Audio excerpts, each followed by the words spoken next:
নামাজ যাদের হবে তাদের এক নাম্বার সমস্যা কবরে যায় হবে। অপবিত্র আমল নামাজ যাদের হবে মিজানের পালার কাছে তাদের সমস্যা হবে। অপবিত্র আমল নামা হবে যাদের, তাদের হাসরের মাঠে দাঁড়ানোর সময় সমস্যা হবে, কবরের সমস্যা হবে, হাসরের সমস্যা হবে, মিজানের সমস্যা হবে, পুরস্কারে সমস্যা হবে। অপবিত্র আমল নামা হলে জান্নাতে যাওয়া মুশকিল হয়ে যাবে। আমল নামা সবার রেডি হইতাছে, এটা পবিত্র রাখতে হইব, কারণ ফেরেশতাদের লিখিত আমল নামাটা যখন রূহ বের হয়ে যাবে, দুনিয়ার সবকিছু থেকে বান্দা আলোক হইলেও আমল নামা তার সাথে থাকবে। তার জিন্দেগীর রেকর্ড, তার জিন্দেগীর কৃতকর্ম, এইগুলা সব আমল নামাটা তার সাথে কবরে যাবে। মাইয়িতের জন্য যখন লাহাদ প্রস্তুত করা হয়, মাইয়িতের জন্য যখন কবর রেডি করা হয়, একটা মাইয়িত মরার পরে যখন তার জন্য কবর প্রস্তুত করা হয়, এই কবরের মধ্যে এই মাইয়িতকে নামানোর আগে তার আমল নামা কবরে চলে যায়। আমল নামায় যদি গুনাহ থাকে, গুনাহগুলা সাপ বিচ্ছু আযাব হইয়া কবরের ভেতরে প্রস্তুত হয়ে থাকে, আর সে যাওয়ার সাথে সাথে তার উপর আক্রমণ শুরু হয়ে যায়। যারা বড় মাপের গুনাহগার তাদের কারোর কারোর আযাব তো দেখা গেছে। হিলিয়াতুল আউলিয়া কিতাবের নাম।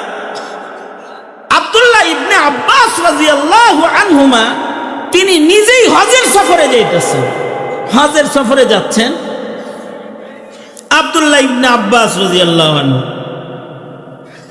হযরত আব্দুল্লাহ ইবনে আব্বাস হজের যেই কাফেলায় যাচ্ছেন, পাশে আরেকটা কাফেলাও হজের যাইতেছে, কাফেলা কাফেলা যাচ্ছে। তে এই একজনার মৃত্যু, পাশের কাফেলার এক হাজী রাস্তায় মরুভূমিতে মৃত্যুবরণ করলো। হাজী মারা গেছে ইহরামের কাপড় পরা অবস্থায় মরুভূমির মাঝখানে।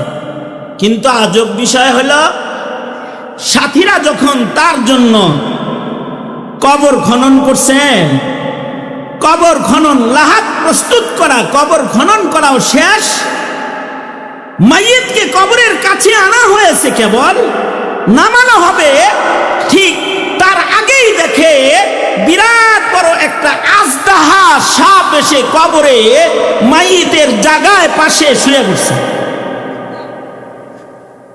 হাজিরা ঘাবড়ায় গেলেন, সাথে সাথে তার এই লাশটাকে বহন কইরা লাল নীল বাতি বন্ধ করে দি। তো কবরের ভেতরে বিশাল বড় আজদাহা শুয়ে পড়ছে। হাজিরা ভয়ে লাশ নিয়া দৌড়ায় ওখান থেকে দৌড়ে চলে গেছে।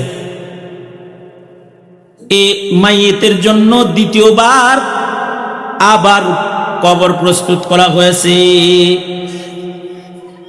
আবার লাশ কবরের পাশে আনছে, আর দেখে ওই কবরের ভিতরে সাপ শুয়ে রয়েছে। এখান থেকে সরায়া আরেকটু দূরে নিয়ে আর একটা কবর খনন করেছে।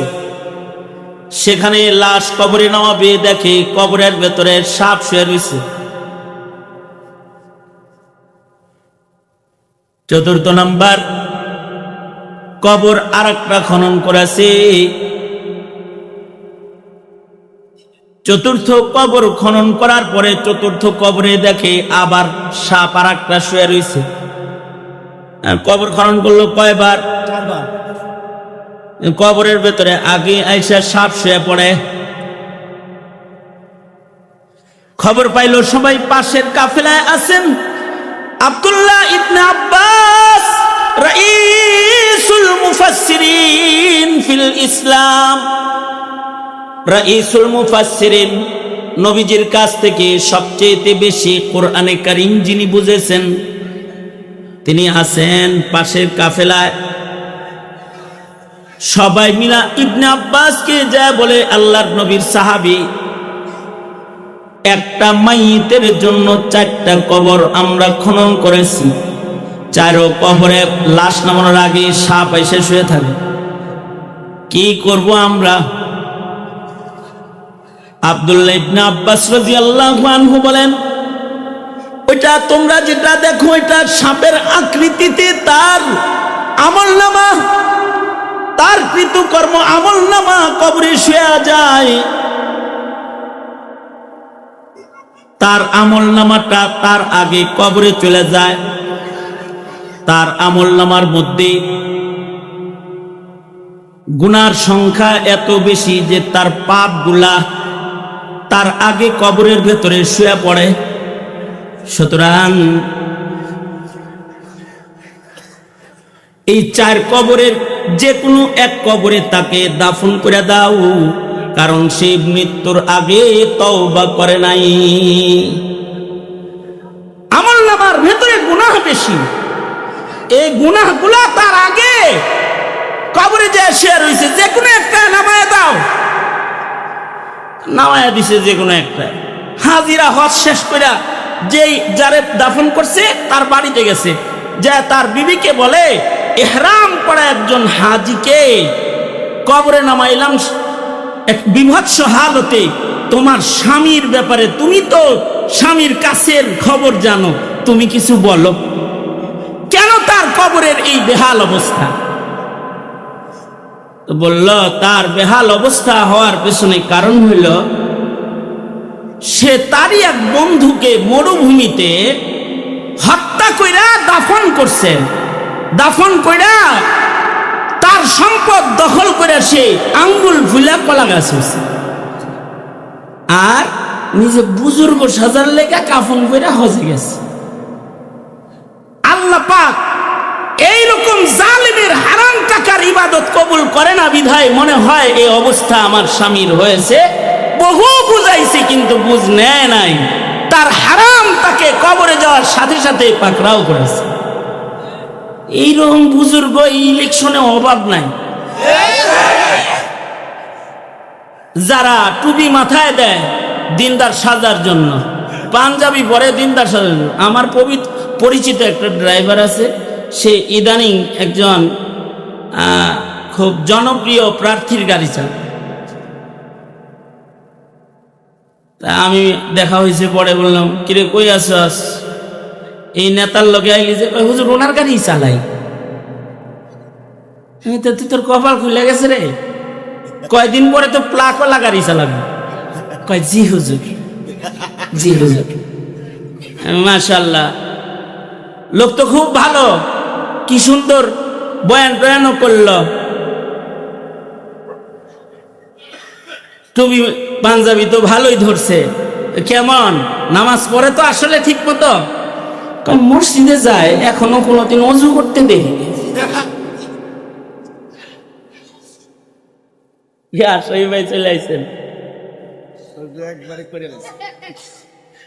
হে টুপি মাথায় দিয়া পাঞ্জাবি গায়ে দিয়া ঘুরে হইল জাতির ভোট ধোঁকা দিয়া নিয়া জাতিটা ভক্ষণ করে আঙ্গুল ফুলে কলা গাছ হওয়ার রাজনীতির টুপিও মাথায় দিয়েছে। ওটা বুজুর্গের টুপি না, বুজুর্গের পাঞ্জাবি না, ওইটা বুজুর্গের পাঞ্জাবি। সাক্ষী দিল কে? ড্রাইভারে। সাক্ষী কিন্তু কাছের লোকেরাই দেয়, ঠিক না?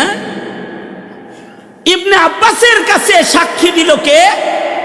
স্ত্রী সাক্ষী দিচ্ছে যে তার যে এই যে হজের টাকাটা এটাও হালাল না, এটা হারাম টাকা।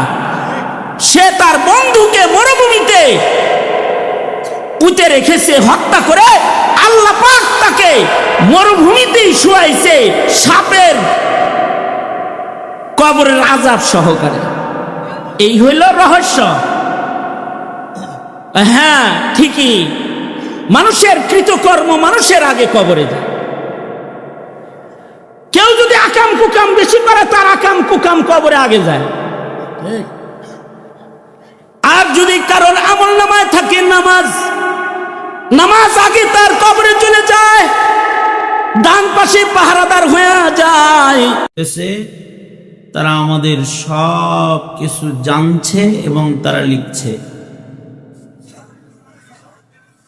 এই দুই ফেরেশতা বড় সম্মানিত, আমানতদার। তারা আমানতদারির সাথে সকল কিছু লিখতেছে।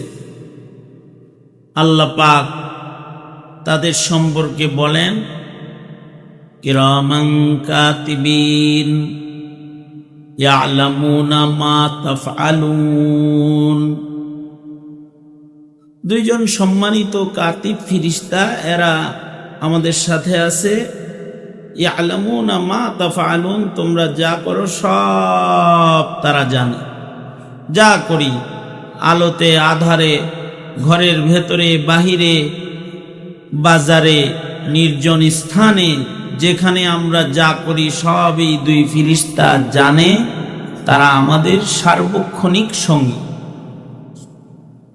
তবে কিছু সময় আছে এই ফেরেশতারা আমাদের থেকে একটু দেহের থেকে আলোক হয়, দূরে যায়। দুইটা সময়, তার ভেতরে একটা সময় হলো যখন আমরা টয়লেটে ঢুকে পড়ি, বাথরুমে ঢুকি। যেমন এখানে আসছি, মাহফিলে ঢুকছি, এখানেও ফেরেশতা কাঁধে আছে, ডান কাঁধে বাম কাঁধে আমাদের সাথে ফেরেশতা আছে। কিন্তু যখন আমরা ইস্তেনজা করার জন্য টয়লেটে প্রবেশ করি, তখন আর তারা আমাদের সাথে, আমাদের দেহের উপরে তারা ডান কাঁধে বাম কাঁধে থাকে না। তারা আমাদের থেকে দূরত্ব, বাথরুমের দরজায় পাশে বাইরে দাঁড়িয়ে আমাদেরকে দেখতে থাকে। কারণ ফেরেশতারা তো নাপাকের ভেতরে প্রবেশ করে না। বাথরুম তো নাপাক জায়গা, সেখানে শয়তান জিন্নাত থাকে। ফেরেশতা বাথরুমে ঢোকে না। বাথরুমে ঢোকে শয়তান, খবিস, খান্নাস, জিন্নাত। এরা বাথরুমে অবস্থান করে। এরা নাপাক, নিজেরা নাপাক জায়গায় তারা থাকে। ফেরেশতারা পাক, পবিত্র, তাই ফেরেশতারা পবিত্র জায়গায় অবস্থান করে। এ কারণেই বাথরুমে প্রবেশ করার সময় দোয়া পড়তে হয়, আল্লাহুম্মা ইন্নী আউযু বিকা মিনাল খুবুসি ওয়াল খাবাইস। ও আল্লাহ, আমি খবিস, খান্নাস, জিন্নাত থেকে আপনার কাছে পানাহ চাই। আল্লাহর কাছে পানাহ চাইয়া ভিতরে ঢুকতে হয়। আর যখন বের হয় তখন এই খবিস, খান্নাস, জিন্নাতের শারারত থেকে আল্লাহ হেফাজতে রাইখা নিরাপদে তাকে বাথরুমের বের করে বাইরে বের করছে এবং তার নাপাকগুলো পেট থেকে বেরোইছে, এর শুকরিয়া আদায় করতে হয়। আল্লাহুম্মা আলহামদুলিল্লাহিল্লাযী আযহাবা আন্নিল আযা ওয়া আফানি। শুকরিয়া ওই মালিকের, যিনি আমার পেটের নাপাকগুলো বাইর করে দিয়েছেন এবং আমাকে নিরাপদে আবার আমার জায়গায় ফেরত আসার তৌফিক দিয়েছেন। যেমন কাদিয়ানিরে ফেরত আসার সুযোগ দেয়নি। কাদিয়ানি বাথরুমের ভেতরে মারা গেছে। এইখানে তো শয়তান জিন্নাত থাকে, ফেরেশতা থাকে না। এখানে ঢোকার আগে দোয়া পড়তে হয়। এই কারণেই বাথরুমে বেশি সময় অবস্থান করতে নাই, এতে ফেরেশতারা কষ্ট পায়। ফেরেশতারা বাইরে যে থাকলো, তাদের জায়গা থেকে তাদেরকে সরায় রাখলাম আমরা, এটা তাদের তাকলিফ হয়, কষ্ট হয়। এ কারণে টয়লেটে তাড়াতাড়ি প্রবেশ করা, তাড়াতাড়ি বাইর হয়ে আসা, হাজত সাইরা তাড়াতাড়ি বেরোয় আসা, লম্বা অবস্থান না করা। কেউ যদি টয়লেটে যায় লম্বা অবস্থান করে, ফেরেশতাদের কষ্ট হয়। আধুনিক জমানায় ফেরেশতা, এই টয়লেটের ভেতরে ফেরেশতা যে কষ্ট পায়, এটা ফিকির করা, চিন্তা করার মতো টাইম নাই। আধুনিক যুগে হইল টয়লেটের ভেতরে মেকআপের আয়োজন, টয়লেটের ভেতরে ড্রেস আপের আয়োজন, টয়লেটের ভেতরে পত্রিকা পড়ার আয়োজন আছে।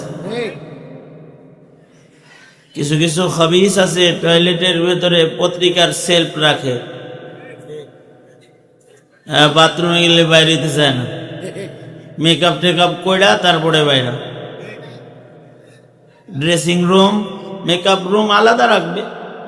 টয়লেটে তাড়াতাড়ি বেরোয় আসার চেষ্টা করবে সেখান থেকে, কারণ ওইটা নাপাক জায়গা, ওখানে ফেরেশতাদের কষ্ট হয়।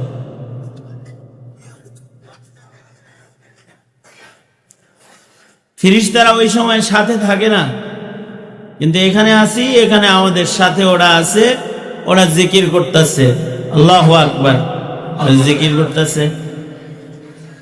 মসজিদে নামাজ পড়তেছি, তখন ওরা আমাদের কান্দে আছে, সাথে আছে। এই কারণে নামাজে সালাম যখন ফিরাই, তখন ফেরেশতাদের নিয়ত করতে হয় সালাম ফিরানোর সময়। ডান দিকে সালাম ফিরাইল, আসসালামু আলাইকুম রাহমাতুল্লাহ, আসসালামু আলাইকুম রাহমাতুল্লাহ, বাম দিকে নিয়ত করবে ডান কাদের ফিরিস্তা সহ ডানে যারা আছে তাদের সালাম, বাম কাদের ফিরিস্তা সহ বামে যারা আছে তাদের সালাম। আরেকটা সময়ে ফিরিস্তারা কষ্ট পায়, সেই সময়টা হইল হালতে জানাবাত। কারোর যদি গোসল ফরজ হয়ে যায়, তখন ফিরিস্তারা নাপাক দেহেও থাকে না। যার গোসল ফরজ হয়ে গেছে, যার বদন নাপাক হয়ে গেছে, স্বামী স্ত্রী রাত্রে একসাথে ছিল, গোসল ফরজ হয়ে গেছে, হালতে জানাবাত, স্বপ্নদোষ হয়েছে কোনো যুবক যুবতীর, এবার গোসল ফরজ হয়ে গেছে হালতে জানাবাত, এই সময়ে ফিরিস্তারা সাথে থাকে না। এ কারণে গোসল ফরজ হয়ে গেলে দেরি করবে না, তাড়াতাড়ি গোসল করবে যেন ফিরিস্তারা কষ্ট না পায়। রাত 11টার সময় গোসল ফরজ হয়েছে 12টায়, আর গোসল করছে পরের দিন সকাল 10টায় 11টায় দুপুর বেলায়, এই 12 ঘন্টা ফিরিস্তারা কষ্ট পাচ্ছে। কারণ তারা আমাদের সাথে আছে, তারা আমাদেরকে দেখতেছে, আমাদেরকে জানতেছে, আমাদের ব্যাপারে লেখালেখি করতেছে, আমাদের আমলনামা প্রস্তুত করতেছে। যুবকরা যারা আছো খেয়াল রাখবা জিনিসটা, ইনশাআল্লাহ। কও ফরজ গোসল শীতের দিন হইলেও ফরজ গোসল সাথে সাথে করতে হবে, প্রয়োজনে গরম পানির ইন্তজাম করে হলেও তাড়াতাড়ি ফিরিস্তাদেরকে সুকুন ইতমিনান দিয়ে দিতে হবে। এমনকি মসজিদে কেউ যদি ঢুকে, মসজিদে ঢোকার সময় মুখে যেন দুর্গন্ধের দ্বারায় ফিরিস্তা কষ্ট না পায়, কারণ এখন খালি তোমার ঘরের ফিরিস্তা না, যত মুসল্লি ঢুকছে সবার সাথে ফিরিস্তা ঢুকছে না, তাদের যেন কষ্ট না হয়। এ কারণেই কাঁচা পেঁয়াজ রসুন এগুলো খেয়ে মসজিদের ভেতরে ঢুকতে নাই, মুখ সাফ করে তারপরে ঢোকা চাই, কারণ এর দ্বারায় ফিরিস্তাদের তকলিফ হয়, কষ্ট হয়। খুশবু ব্যবহার করা যায়, সুগন্ধি, এর দ্বারায় ফিরিস্তাদের আরাম হয়। সুগন্ধি ব্যবহার করা, ঘরের ভেতরে সুগন্ধি, এটা ঘরে অবস্থানরত ফিরিস্তাদেরকে সুখ দেয়, শান্তি দেয়। আর ঘরের ভেতরে যদি দুর্গন্ধ থাকে, ছবি থাকে, কুকুর থাকে, লা তাদখুলুল মালাইকা, ফিরিস্তা প্রবেশ করে না ওই ঘরে। যে ঘরে মূর্তি আছে, ছবি আছে, অথবা কুকুর আছে, অথবা যে ঘরটা নাপাক হয়ে যায়, ওখানে ফিরিস্তাদের কষ্ট হয়। তাড়াতাড়ি ঘরকে পরিচ্ছন্ন করা, ঘরের ফিরিস্তাদেরকে সালামতি দেওয়া, শান্তি দেওয়া, আরাম দেওয়া, কারণ এরা আমাদের সব সময়ের সঙ্গী, সব সময় আমাদের সাথে তারা আছে। কিছু কিছু নারীরা আছে, এরা নেল পলিশ ব্যবহার করে, আছে না নাই? আছে না? নেল পলিশ ব্যবহার করে। যারা নেল পলিশ ব্যবহার করে, নখ পালিশ ব্যবহার করে, তাদের শরীর যদি নাপাক হয় এটা আর পাক হয় না। কারণ যে জায়গায় নেল পলিশ লেগে আছে ওখানে পানি পৌঁছবে, তার ফরজ গোসল হবে? ফরজ গোসল যদি কারোর না হয় তাহলে তার বদন নাপাক।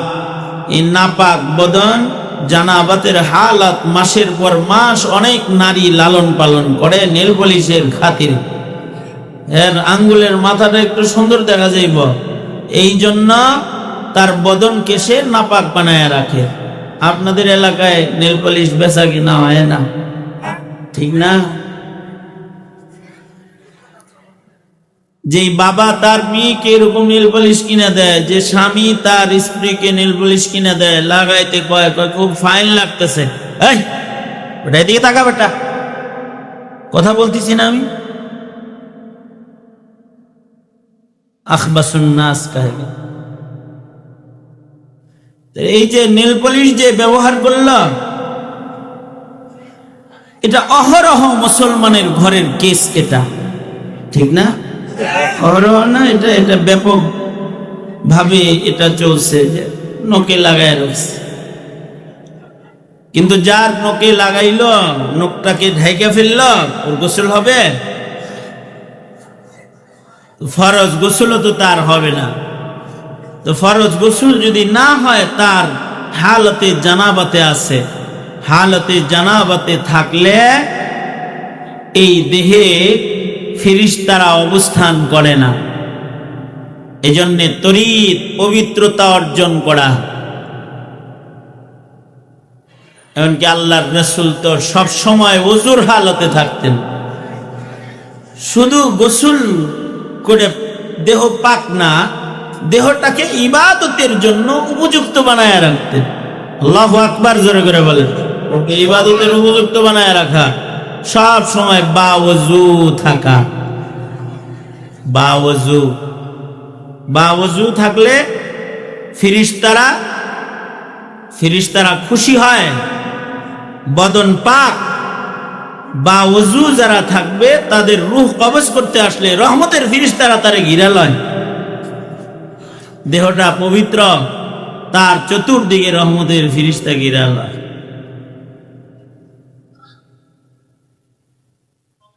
পবিত্র মানুষদেরকে আল্লাহ পাক পছন্দ করেন। ইন্নাল্লাহা ইউহিব্বুত তাওয়াবিন ওয়া ইউহিব্বুল মুতাতাহহিরিন। যারা যত উন্নত পবিত্র পন্থায় থাকে তাদেরকে আল্লাহ পাক তত বেশি পছন্দ করেন। এ কারণে আগের যুগের মানুষ যারা, তারা সবসময় ওযুর হালতে থাকতো। আগের যুগের মায়েরা সন্তানকে ওযু করে দুধ খাওয়াইতো, রান্না করতো ওযুর হালত। এক বুজুর্গ তার সাথীদেরকে নিয়ে রাস্তা চলতেছেন, সঙ্গীদেরকে নিয়ে। তা রাস্তায় আর এক বুজুর্গের সাথে দেখা, ভালো মানুষের সাথে দেখা হয় না? দেখা হয়েছে, পরে তারে ধরছে, ধইরা তাকে নিয়ে গেছে, নিজের বাড়িতে নিয়ে গেছে, মেহমান বানাইছে। বিপদে পড়ে গেছে, মেহমান হইছে, ধরছে, ভাই আবদার করছে, ঘরে যেতে গেছে, যাওয়ার পরে বসায় রাখছে, গল্প করতেছে, সুন্দর সুন্দর কথা বলতেছে, এভাবে সময় পাস করছে। এর ভেতরে রুটি এবং সালন তরকারি রান্না করা শেষ হয়ে গেছে। গল্পের তালে তালে 20 মিনিট গেছে, কথা বলছে, আর তার ঘরে নাস্তা প্রস্তুত হয়ে গেছে। किस्मत की बदनसीबी को सयाद क्या करे, सिर पर गिरे पहाड़ तो फरियाद क्या करे। কারণ কারণ কপাল এরকম হয়। যেমন মনে করেন আমি বয়ান শুরু করছি, আনগল বাতি বুত্তি সব বন্ধ হয়েছে, এটা একটা কিসমত, আলহামদুলিল্লাহ। এর উপরেও খুশি থাকা নেয়ামত। কথা বলা দরকার, কথা শোনা দরকার। আওয়াজ তো হইতেছে, আপনারা আমি কথা বলতে থাকি, আপনারা শুনতে থাকেন, তাহলে ফায়দা হবে ইনশাআল্লাহ। আল্লাহ তৌফিক দান করুন, আমিন বলেন।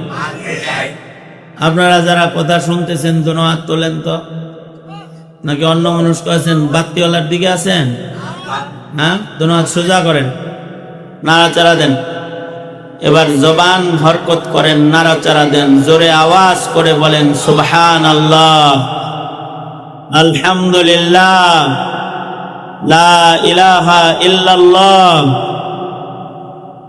আওয়াজ করে উঁচু স্বরে বলেন আল্লাহু আকবার।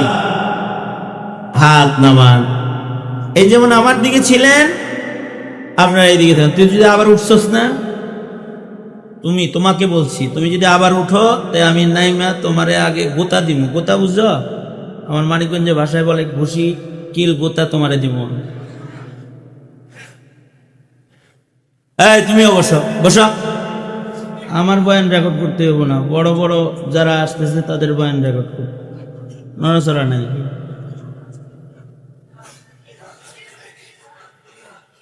তা আমি যেটা বলতেছিলাম, আবার অ্যাটেনশন প্লিজ, এদিকে খেয়াল করেন।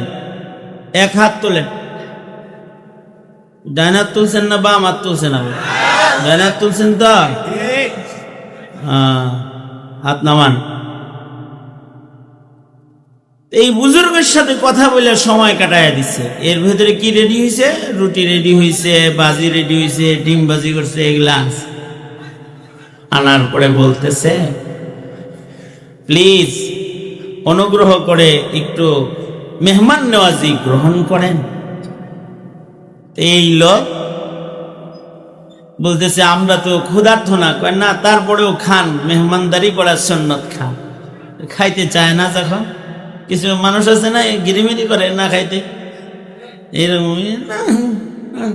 পরে উঠে যাওয়ার সময় অনেকবার কয় আর একবার কইতেন তাহলে খাইতাম, মনে মনে খায়। খাইতে চাইতাছে না। এই বুজুর্গ বলতেছে হযরত মেহেরবানি করে মেহমানদারিটা কবুল করেন। কারণ হলো যে রুটিগুলা বানানো হয়েছে, এই রুটি প্রস্তুত করার জন্য যে গমগুলো চাষাবাদ হয়েছে, যিনি এই গমগুলো চাষাবাদ করেছেন তিনি ওযু কইরা তারপরে হাল দিছেন।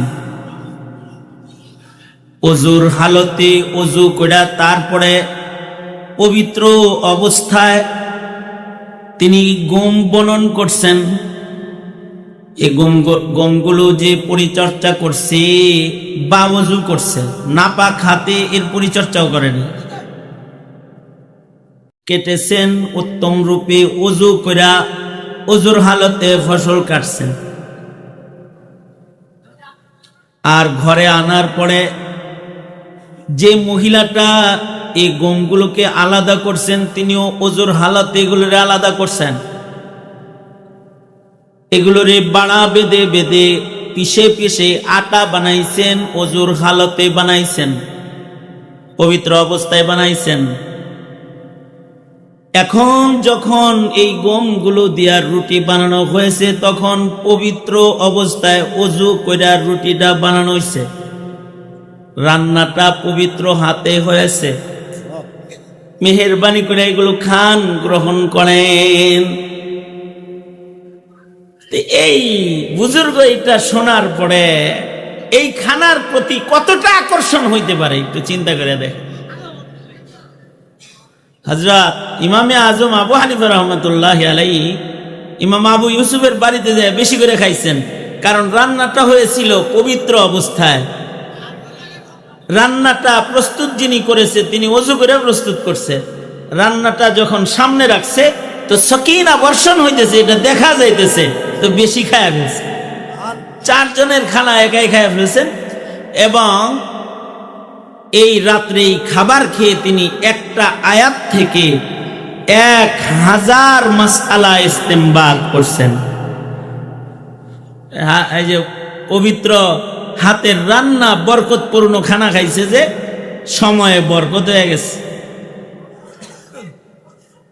মুজাদ্দিদে আলফি সানি রহমতুল্লাহ আলাইহি ওনার কবর জিয়ারত করতে আমাদের এক বুজুর্গ গেছেন, জুলফিকার আলী নকশবন্দি রহমতুল্লাহ আলাইহি। উনি ওনার খুতুবাতে লিখছেন, এই বুজুর্গ জুলফিকার আলী নকশবন্দির বর্ণনা, উনি বলেন যে এই মুজাদ্দিদে আলফে সানির কবরের পাশে একটা মসজিদ আছে।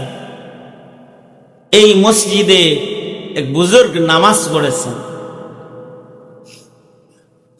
নামাজের আজান হয়েছে, মসজিদে ঢুকছেন, হঠাৎ করে দেখে নামাজের আজানের পরে মুয়াজ্জিন সাহেব, ইমাম সাহেব যিনি, তিনি মসজিদের বারান্দায় দাঁড়ায় মসজিদের সামনে কিছু বাচ্চারা খেলতেছে। তিনি বারান্দায় দাঁড়ায় আহ্বান করলো, এই মুসলিম ছেলেরা, এখন জামাত দাঁড়াবে, খেলা বন্ধ করে দাও, মসজিদে চলে আসো। বুজুর্গ বলেন, আশ্চর্য, মুয়াজ্জিন দাঁড়ায় বলল সবাই রে চলে আসতে, আর খেলা বাদ দিয়ে বাচ্চাগুলা সোজা মসজিদে ঢুইকা নামাজে দাঁড়ায়। বুজুর্গ চিন্তা করলেন, আমি মনে মনে ভাবলাম, বুজুর্গ কয়, আমি মনে মনে ভাবলাম এই বাচ্চাগুলা মনে হয় নামাজ পড়তে যে ওযুর দরকার হয় এটা মনে হয় ওরা জানে না।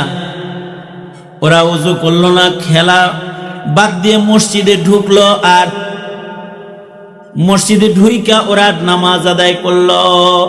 তাইলে ওদেরকে নামাজের পরে একটু ওযু শিখায়া যায়। তুই বুজুর্গ এই সব বাচ্চাদেরকে এক জায়গায় করে বলতেছে, শোনো, নামাজের আগে নিজেকে পবিত্র করে নামাজের জন্য প্রস্তুত করতে হয়, ওযু করতে হয়। তোমরা যে খেলার থেকে দৌড়ে ডাইরেক্ট এসে নামাজ পড়লা, ওযু তো করলা না। তো বুজুর্গ বলে, আমি সাথে সাথে শরম পায়ে গেলাম। বাচ্চাগুলা আমাকে লক্ষ্য করে বলল, আমরা মুজাদ্দিদে আলফে সানি গ্রামের সন্তান, আমরা শুধু নামাজ পড়ার জন্য ওযু করি না, আমরা সব সময় ওযুর হালতে থাকি। আমরা যে দৌড়াদৌড়ি করছিলাম, খেলতেছিলাম, আমাদের ওযু ছিল, আর আমরা বাওযু অবস্থায়, পবিত্র অবস্থায় নামাজে এসে দাঁড়িয়েছি, কারণ আমরা শুধু ইবাদতের জন্য ওযু করি না, ওযু অবস্থায় পবিত্র থাকাকেও আমরা নিজেদের জন্য ইবাদত মনে করি। কত বড় একটা কথা। বুজুর্গ বলেন, ওই বাচ্চাদের এই কথাটা শুই না আমি শর্মিন্দা হয়ে গেছি। হে, কারে ওযু করতে বললাম? তো খেলতেছে, তা ওযুর হালতে খেলতেছে। আর তোমার ঘরে মাসের পর মাস গোসল ফরজ, এটা ফরজ আদায় হয় না, নেল পালিশ লাগানো খেয়াল করার মতো সুযোগ হইল না। ঠিক ওই মুসলমানকে, ধিক্কার তাকে যে এতটুকুন তাহারাতের ইলম যে অর্জন করে না। কারণ এই টাইমে যদি আজরাইল আসে, খবর আছে, নাপাক বদনে কারোর কাছে আজরাইল আসলে খবর আছে তার।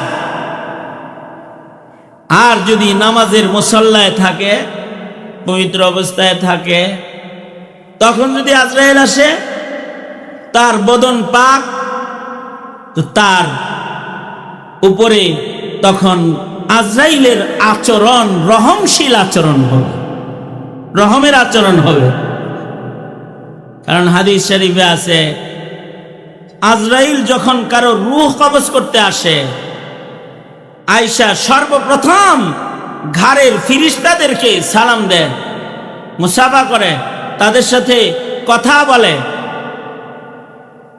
ফিরিস্তারা জিজ্ঞাসা করে, কারণ ফিরিস্তার লগে খাতির, ফিরিস্তার লগে খাতির না, চোরের লগে খাতির, গাঞ্জাখোরের লগে খাতির, চান্দাবাজের লগে খাতির। আওয়ামী লীগের লগে খাতির।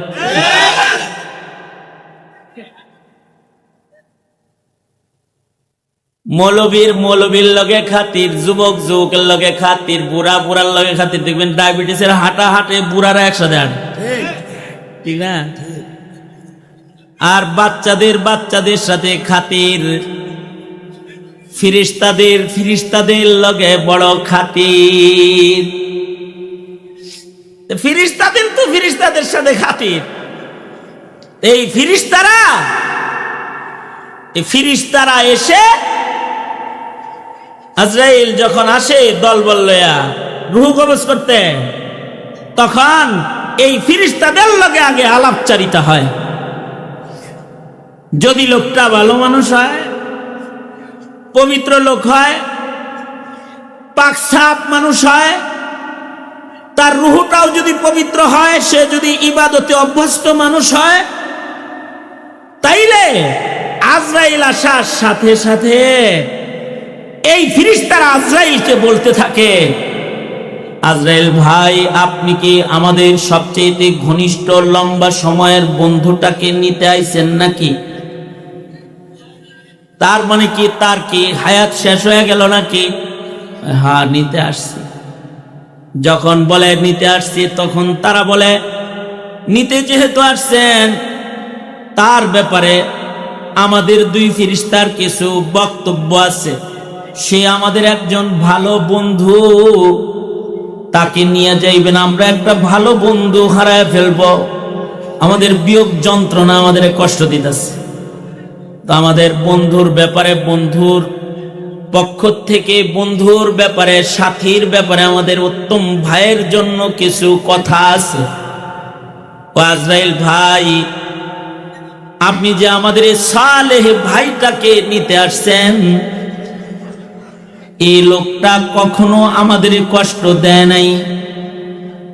তার কাজ, তার অবস্থান কখনো আল্লাহ পাকের জিকির থেকে আমাদেরকে গাফিল রাখে নাই। সে সব সময় ইবাদত করছে, তা আমরা জিকির করে আরাম পাইছি। কারণ ফিরিস্তারা সব সময় জিকির করে, নাহনু নুসাব্বিহু বিহামদিকা ওয়া নুকাদ্দিসু লাক। ফিরিস্তারা সব সময় কার তাসবিহ জপে? আল্লাহর তাসবিহ জপে, জিকির করে। ওরা সব সময় জিকির করে।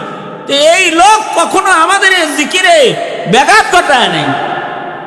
কেউ যখন ইবাদতে থাকে তো ওদের জিকিরে ব্যাঘাত হয় না, ওরা জিকির করতে থাকে। আর কেউ যদি গাঞ্জা খায়া আসমান দিয়ে করতে থাকে, অথবা যদি মদ খায়া টাল হয়ে বইরে থাকে, কি তখন ওদের কি হয়? কষ্ট হয়, ওরা কষ্ট পাইতে থাকে। কেউ যদি বাদ্যের আওয়াজের ভেতরে বসে যায়, যেখানে গান বাদ্যের আওয়াজ হইতেছে, তো ওদের কষ্ট হয়। আর কেউ যদি ওয়াজে বসে যায়, ওদের আরাম হয়।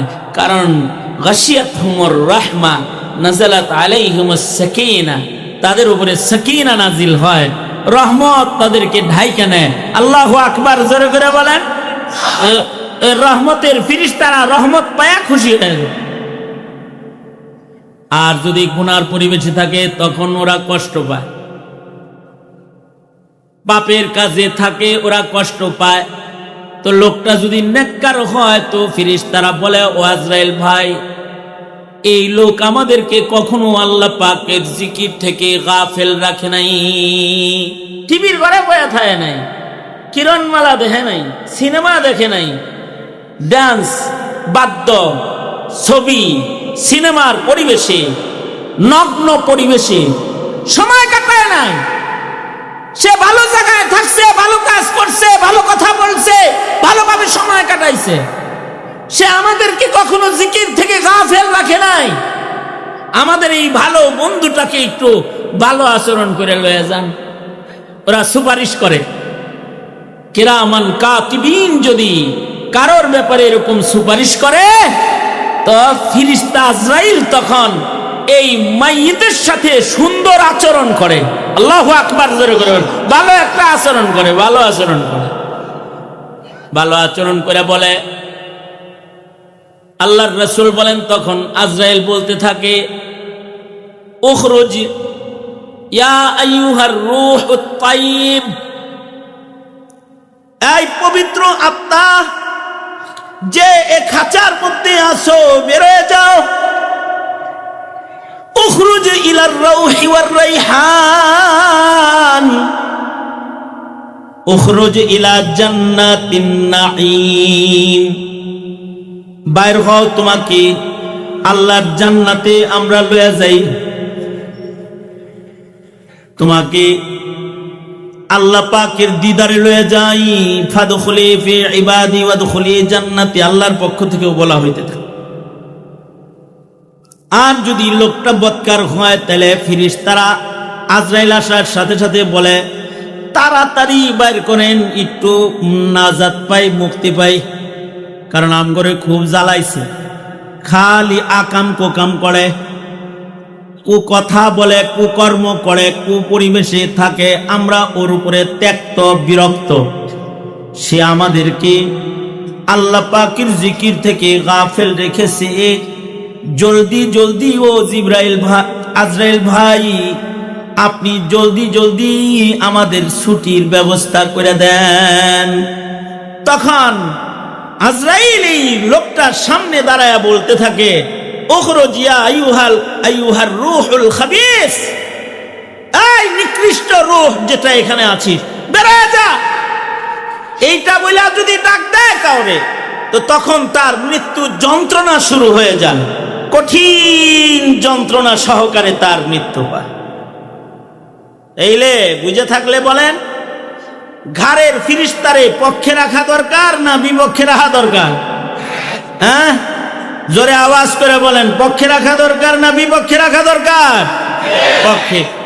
ঘাড়ের ফিরিস্তা পক্ষে থাকবো, ভালো কাজ করলে, ইবাদত করলে, ভালো হালতে থাকলে, ভালো জায়গায় থাকলে, ভালো দেহ ভালো কাপড়, পাক দেহ পাক কাপড়, পাক জায়গা, পাক কথা, পাক কাজ, এগুলো যারা করবে তাদের উপরে এই ফিরিস্তারা খুশি থাকে।